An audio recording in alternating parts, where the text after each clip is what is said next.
Tonight on Cronkite News, Saguaro National Park is warning visitors to keep a safe distance from wildlife. We'll tell you why.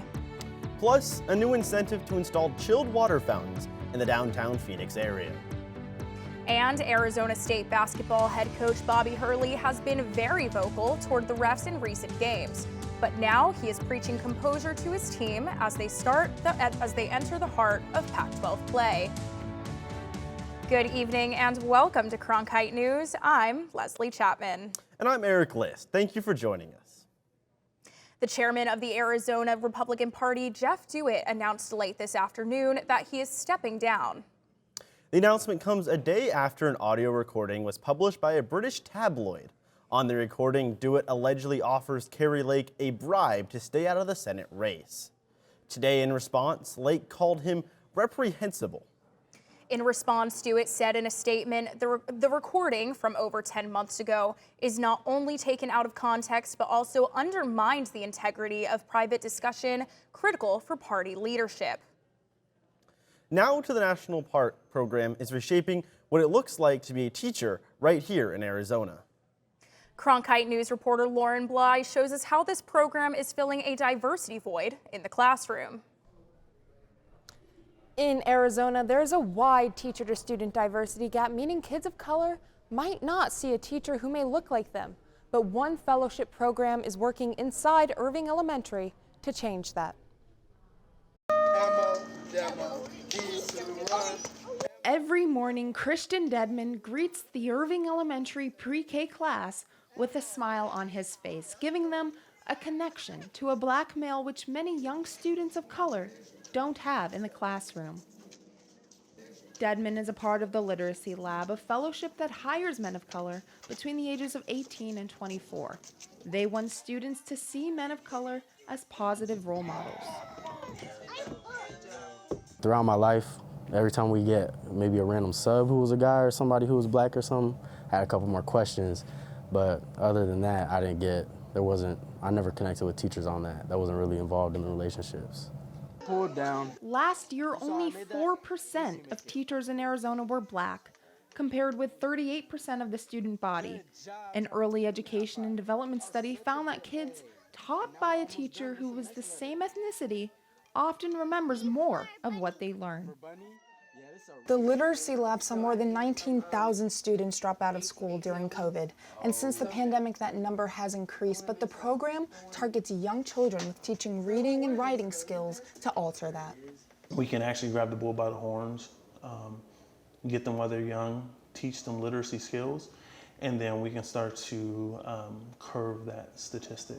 The lab believes that reading and learning is a human right. So once people know how to read, we can start to advance as a community. The majority of the fellows who complete the program become teachers, and while this classroom is still led by Miss Heather, Dedman is a fan favorite.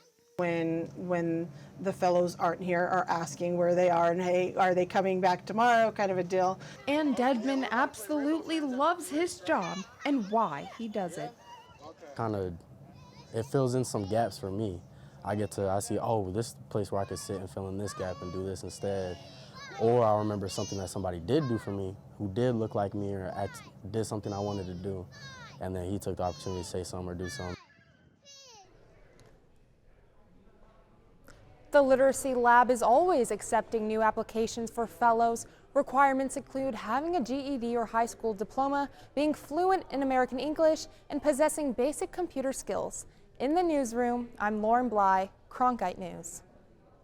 Saguaro National Park officials are warning visitors to take extra precautions when visiting due to possible rabies causes. The park in Tucson has been receiving reports of dead foxes and strange behavior from other wildlife. The abnormal behavior can mostly be seen in raccoons and foxes, but it has also been reported a bobcat bit a visitor too. Long ago, rabies spread bits and scratches and other contact with infected animals. The park is urging visitors to maintain a safe distance from wildlife and make sure all pets have necessary vaccinations. The Arizona Department of Transportation is taking a big step toward establishing a statewide network of electric vehicle charging stations. ADOT is currently asking for bids from private entities to help build or upgrade current charging stations. All stations will be privately owned and operated, with federal funds covering 80% of the costs, while the private developer will pay the other 20%. Each station must have 4 chargers that can charge a vehicle in 20 to 30 minutes. The goal is to have 21 stations ready by the year 2025. And it may still be cold out here in the valley, but the city of Phoenix has just introduced a chilled water program.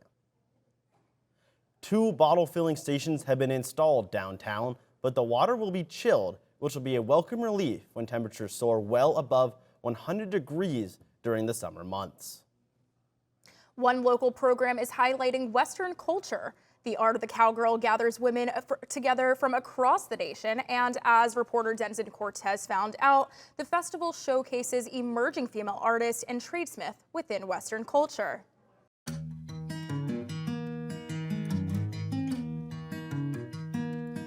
Art of the Cowgirl Foundation and our fellowship program is really at the heart of so much of why we do Art of the Cowgirl and why we put on this event and fundraise for these fellowships. And we're giving these ladies the opportunity to study with these master artists.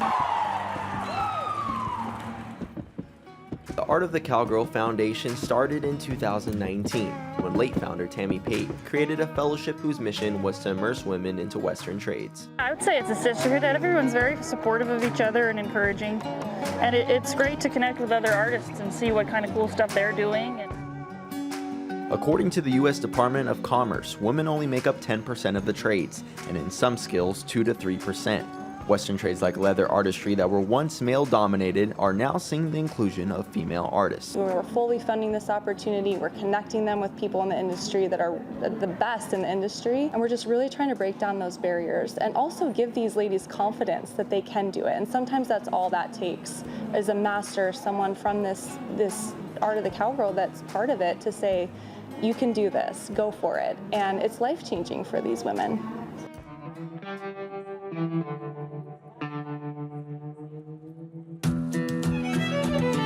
Last year, I was the fellowship recipient, and having the guidance of Art of the Cowgirl and meeting the people that I've met here has given me the opportunity to increase my skill set. The Art of the Cowgirl event is not just an event for a lot of vendors and artists here. It's more than that. It's a community, a womanhood that they are able to share and express their stories through their art, through their leather, through their trades, that they all can bond to. And that's what ultimately makes them Western culture and Western women. We've added workshops, hands-on even at the event here. So we've grown in the touch points that we've been able to give people to experience the trades and meet with our horsewomen, and that's grown a lot, and that's fun to see. And while this is what most people think of when they think of a cowgirl, the rodeo shows and tricks, the Art of the Cowgirl shows that the culture of the West goes much deeper than that. From the creation of a saddle to the reins, all riding with the next generation of cowgirls.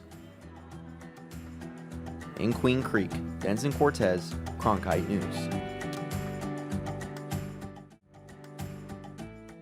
The Art of the Cowgirl program raises funds to support emerging female artists in cowgirl trades through its fellowship program, selecting 5 or more artists either in Arizona or nationally to learn under a master tradesman. There has been rain across the valley for the past few days. Alana Hambro joins us at the Weather Center to see if we are due for more rain. Thank you guys so much. So yes, there was a little bit of rain this week. We did see it, but for the rest of the evening today, it is going to clear up. A little bit of cloud coverage, but nothing crazy, no rain. It's going to keep that high 50s, 60s, 6 p.m. to 10 p.m. Nothing too bad. We are going to look at the rain from tonight to tomorrow though. Tomorrow morning, we do see a little bit of rain here in Phoenix, and it is going to be a little heavier, so we're going to want to keep an eye out. But looking into the future to Friday, it does get a little bit warmer, and we do see some sunshine. That is super helpful. So when we look at our low temperatures, we are going to see up towards the north, Grand Canyon, it is going to hit the low of 20s, so be aware of that one. And then we're going to see in Yuma, it is going to stick to 50 degrees, which makes us excited here in Arizona. We're going to look at our high temperatures, and in Phoenix over here, we are going to see in the central area, it is going to stay high 60s, and in Yuma, it is going to stick to 70 degrees. So that 8-day forecast, we're going to take a look. We do see some cloud coverage on Thursday with 10% chance of rain, high 60s, low 50s. It's going to keep that kind of average we have up there. Friday to Saturday, it is going to clear up with some sunshine. Excited for the weekend. And that heat is going to come through. We are going to see 77 degrees on Wednesday, back to some rain on Thursday with 50% chance, and still that high of 70. From the Cronkite Weather Center, Alana Hambro, back to you guys. I'm Riley Swenson. Coming up after the break, Kevin Malater and I will have your Cronkite Sports Report, including a look at the Phoenix Mecury All-Girls Basketball League, a new partnership with the YMCA.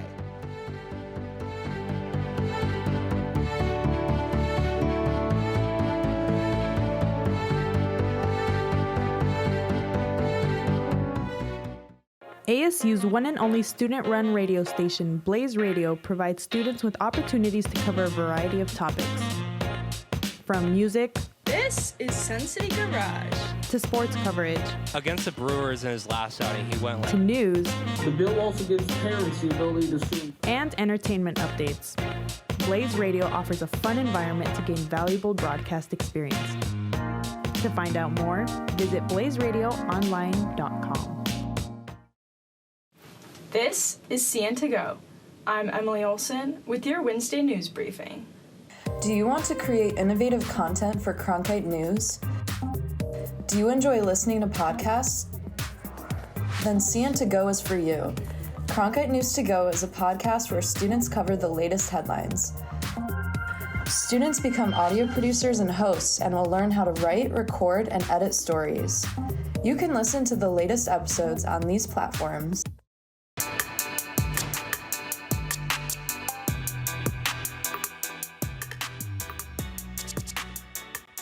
Welcome back to the show. I'm Kevin Malater. And I'm Riley Swenson with today's edition of the Cronkite Sports Report. The Phoenix Mecury and the Valley of the Sun YMCA have teamed up to launch the All-Girls Junior Mecury Youth Basketball League. The league recently held a tip-off event in Scottsdale. Our Cronkite News reporter Sam Valenti joins us from the Sports Bureau with more on how this partnership hopes to grow the girls' game here in the Valley. Last summer, when the WNBA announced the 2024 All-Star Game would be in Phoenix, the Mecury unveiled plans for an all-girls junior legacy league. Now, 6 months later, it's finally coming together. I was at their recent tip-off event in Scottsdale. The Phoenix Mecury are hoping to foster the next generation of players by creating a new girls' league in partnership with the Valley of the Sun YMCA. Mecury guard Sophie Cunningham was at the league's tip-off event and says its main mission is to empower young girls through basketball. There's just so much that sport can teach these young girls, and some of them, it's their first time ever touching a basketball, and so it's been cool to kind of help them shoot, to watch them dribble. Mecury and Sun's executive president and chief financial officer Jim Pittman says that another goal of the league is to give girls the opportunity to learn valuable life lessons. The opportunities will continue so that girls can play for a much longer time and continue to develop those really important skills that you learn by playing team sports. While the tip-off event generated excitement, it is only a small part of a larger partnership between the YMCA and the Phoenix Mecury. The YMCA and the Phoenix Mecury partner in several ways. Of course, this league is the most critical way that we are partnering right now, but we also plan to host an all-star event for our youth, a celebration at the end of the season as well. Mecury president Vince Kozar says that the team and the YMCA hope to continue growing girls and youth basketball in the Valley. Our goal now is to expand it to more YMCA branches so that we can reach more kids, and we're just really excited about the potential. Kozar is hoping that potential could lead to something big. He told me, who knows? Maybe this new league could produce the next WNBA superstar. In the Sports Bureau, I'm Sam Valenti, Cronkite News. It's been a busy offseason for the Mecury, who after hiring a new head coach, are looking to build their roster during free agency for a strong start to the 2024 season. Yeah, right. The WNBA free agency period officially opened on Sunday. Here's Cronkite News reporter Alex DaCosta on what the Mecury might do in the market. Here's the free agency picture for the Mecury. They currently have 6 players under contract, Taurasi, Sophie Cunningham, and Brianna Turner, being the biggest names on this list. there are 5 unrestricted free agents. You can count on Brittany Griner, Megan Gustafson, and Shug Sutton to stay in the Valley. So far, the team has extended a reserve qualifying offer to Sutton. As for the 2 wildcards, you can expect free agents Skylar Diggins-Smith and Shea Petty to end up elsewhere. Diggins-Smith remains one of the top targeted free agents in the league. What might the Mercury be shopping for in free agency? Their key needs are someone to lead at the point position and perhaps a tough, aggressive power forward. Like the Mystics' Alina Del Don, who is up for grabs, they could also go after Mystics point guard Natasha Cloud. Teams are already talking to free agents, but cannot officially sign anyone until February 1st. One more note for fans, tickets for the 2024 WNBA All-Star Game in Phoenix go on sale January 30th. Mark your calendars. Alex DaCosta, Cronkite News. ASU men's basketball coach Bobby Hurley is known for his fiery temper and passionate demeanor on the sidelines, and it's rubbed off on his team. Last week, the Sun Devils received 4 technical fouls in their game against UCLA. Now Hurley wants to redefine their approach. Following his team's intense matchup with UCLA, Hurley wants his team to focus on each other and not worry about what the refs are doing. The emphasis is on maintaining their composure, something both Hurley and his team are trying to accomplish going into the thick of Pac-12 play. It was the ultimate brutal wake-up call. It forced everyone to just say, like, all right, guys, you know, we're not talking to officials anymore. We're not talking to our opponent. Let's just, you know, talk to each other. Now, could we be perfect in that regard the rest of the way? I mean, I don't know. That remains to be seen. But, like, I do know that that was a focal point. The University of Arizona is looking for a new athletic director. This comes on the heels of financial issues for the school. With the football program coming off its best season in years and the basketball team being ranked 9th in the country, it's hard to believe the Wildcats are dealing with tough times. Cronkite News reporter Paul Schultz joins us to talk about how they got here. In a bit of a surprise last fall, the University of Arizona disclosed a shortfall in the athletic department. In November, University President Robert Robbins said the school gave athletics a $55 million loan in the midst of COVID-19 that had not been paid back fast enough. Weeks later, Robbins revealed that the university as a whole faced a budget deficit in excess of $240 million, which could lead to student scholarship cuts, employee layoffs, and increased ticket prices. A month later, reports surfaced that Wildcats' former football head coach Jedd Fisch at the time had agreed in principle to a restructured contract that would boost his salary and extend his time in Tucson. Shortly after that, Fisch left Arizona for the University of Washington and more money. His replacement would be Brett Brennan from San Jose State, who agreed to a 5-year, $17.5 million deal, which was less than what Fisch was making. Just this Monday, another shakeup as the school announced athletic director Dave Hickey's tenure would come to an end after 7 years, and former Wildcat coaching legend Mike Candrea would be his replacement as the interim AD. The situation remains fluid down in Tucson. As Jason Shear of 24/7 Sports reported, an audit on the Arizona Athletic Department is expected to be released in the coming days. We will keep you updated as more information becomes available. At the Google touchscreen, Paul Schultz, Cronkite News. That's it for tonight's edition of the Cronkite Sports Report. I know we talked about some basketball where height matters a lot. And down at the Fort Worth Zoo, guys, they just added some new height to their roster. Yeah, that's right, Kevin. And the newest member of the zoo is a baby giraffe. He was born on January 1st, and his name is a special nod to the New Year's holiday. The baby was born just after New Year's at the Fort Worth Zoo, but the zoo just revealed him to social media. They also revealed his name. Get this, Baby Corbell. He's already 6'3" and weighs 165 pounds. Well, that's it for Cronkite News. Thanks for joining us. And to see top Arizona stories anytime, log on to cronkitenews.azpbs.org.